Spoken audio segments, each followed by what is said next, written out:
Pero baka ang laki na sa 50. Dapat yung ano lang eh. Importante yan, may tubuhin ka. Oo. Maling maliit lang. Hindi ka kasi malalala kung magkano. 200 plus lang yung bili natin. Tuwang sa pinayaran nyo. Bakit? Ilang litro ba yan? Yung pag yan? 10. 10. Kung benta mo ng 50 yan.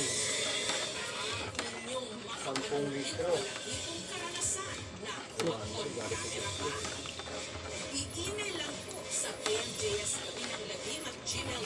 Oh, next. Liters lang ba yan? Parang hindi ako sa liters yan.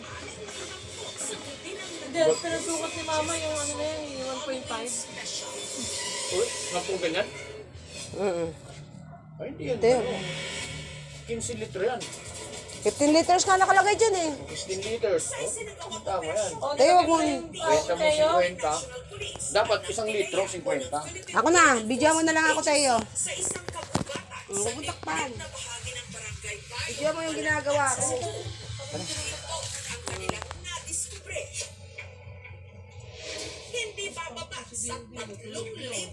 Ito na lang ba? Meron pa. Meron pa yan? Ano? Yaw-yaw lang yaw-yaw eh. Ginagawa mo. Yan, halo-halo lang. O, wala na, panghalo. Meron pa. Huwag na nga, nilagay mo na yung binigay ni Teo. Oo. Put, anti-bac. Asan yung anti-5? Binigay ko na sa'yo, di ba? Oo, nilagay ko na, yun na.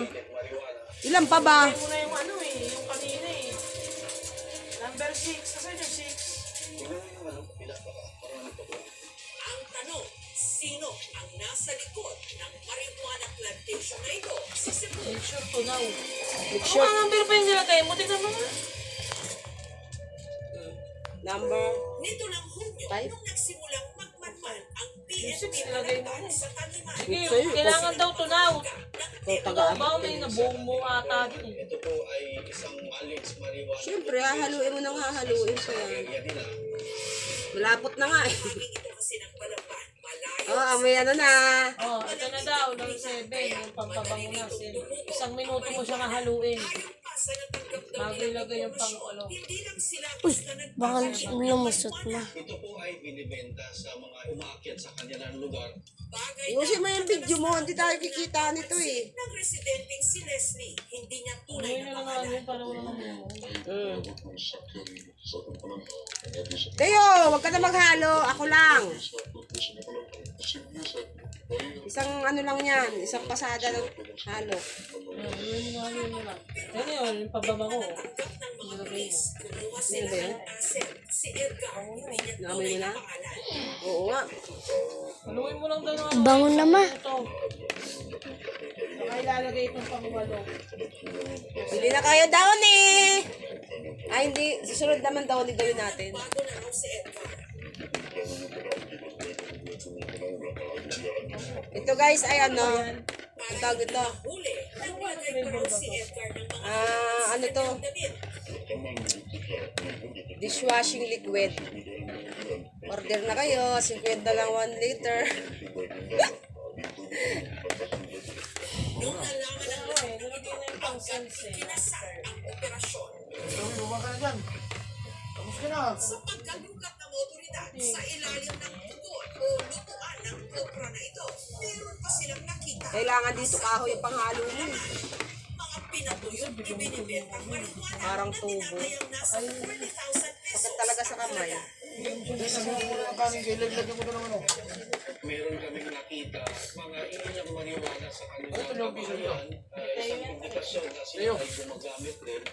PNP, meron na dalawang suspect. Ano? Minuto mo haluin yan. Haluin mo lang. Grabe ka sir ha. Shout out sa'yo, Sir Remart. Ayan o, nagsaside din ako. Regarding sa 500 grams Ano Sir Remart? Ayan o, sideline ko. Bili ka na, order ka. fine 500,000 pesos up to 10 million. Ayon sa pamilya, barangay bayo na siyang nakakasakop sa taniman ng marijuana. Fabric. Ano tawag nun? Raw mga dayo. Tawag dito? Ano nito? Tungkol sa ginagaon good sa mong barangay, diligin na mo ma-serve ang tanan dyan. Amoy na amoy na may. Kaya na mo sa barangay Bayong. Dishwashing liquid. Imbestiga ng O, lagay mo siya doon ulit. Hayaan mo siya doon. sa taniman ng marijuana sa barangay Bayong. Parang may buo. Ang marijuana Kaya nga sinabi mo na isinuko sa mga operatiba sa kabilang nitong barangay. Di, yung parang ano. Kasi hindi mo namang nilagay yung pang-anim eh. May number na nga yun eh. Kala kasi yun ang unang ilubog eh. Marijuana farm na may rate Tapos na yung 6 nilagay mo na. ang cannabis sativa o marijuana, halaman na may psychoactive properties, maaaring makaapekto sa pag-iisip at pakiramdam ng gagamit nito. Sa mahigit 40 bansa sa mundo, legal na ang Okay na ba? paggamit ng marijuana. Ay no, sobrang tagal na mo. May benepisyo ito sa